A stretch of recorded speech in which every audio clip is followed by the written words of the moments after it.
Israel Hamas युद्ध के 3 महीने पूरे हो चुके हैं और ये चौथे महीने में प्रवेश कर चुका है, लेकिन इसके जल्द खत्म होने के कोई आसार नजर नहीं आ रहे। इस बीच अमेरिकी विदेश मंत्री एंटनी ब्लिंकन मध्य पूर्व के देशों के दौरे पर हैं।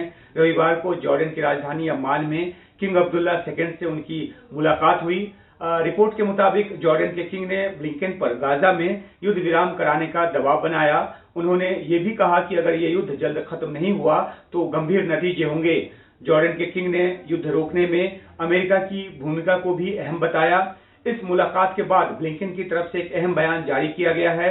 इसमें ब्लिंकन ने कहा है कि उत्तरी गाजा में अब इजराइल क्योंकि कम तीव्रता वाला जो युद्ध है वो लड़ रहा है, उसका सैन्य अभियान जो है क्योंकि इस फेज में पहुंच गया है, इसलिए जैसे ही संभव हो विस्थापित हुए लोगों को अपने घर जाने दिया जाना चाहिए। उनके कहने का मतलब है कि जिनको उत्तरी गाजा से दक्षिणी गाजा भेजा गया इस युद्ध के दौरान, उनको अब अपने घर जाने दिया जाए। उन्होंने ये भी कहा कि यूएन को देखना चाहिए कि इस दिशा में क्या किए जाने की जरूरत है। उत्तरी गाजा समेत पूरे गाजा में मानवीय मदद भेजने पर भी ब्लिंकन ने जोर दिया।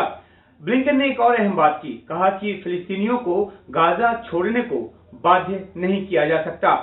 इस तरह के आए सभी बयानों को खारिज करते हुए जो कि इजराइल के मंत्रियों की तरफ से दिया गया है, उन्होंने कहा कि ये गैर जिम्मेदाराना बयान है और इसकी वो मजम्मत करते हैं। गौरतलब है कि इजराइल के national security minister Itamar Ben Gvir और वित्त मंत्री बेंजालेल स्मोत्रिच ने फिलिस्तीनियों को गाजा से बाहर भेजने तक की बात कर दी थी, जिसे लेकर तीखी प्रतिक्रिया हुई। ब्लिंकन ने इन बयानों को गैर जिम्मेदाराना बताया और इसकी आलोचना कर मध्य पूर्व के देशों का गुस्सा ठंडा करने की कोशिश की। फिलिस्तीनी समस्या के निपटारे के लिए 2 देश समाधान के फॉर्मूले पर भी एक बार फिर उन्होंने जोर दिया। इजराइल हमास युद्ध शुरू होने के बाद से ब्लिंकन का ये पांचवां दौरा है मध्य पूर्व के देशों में। वो 5वीं बार दौरे पर आए हैं। इससे पहले के दौरों से कोई खास नतीजा नहीं निकला, जिससे गाजा में इजराइल की बमबारी रुके और फिलिस्तीनियों को मानवीय त्रासदी से निजात मिले। इस बार ब्लिंकन जॉर्डन से पहले तुर्की और ग्रीस भी गए। ब्लिंकन यूएई, सऊदी अरब, इजिप्ट और कतर का भी दौरा कर रहे हैं।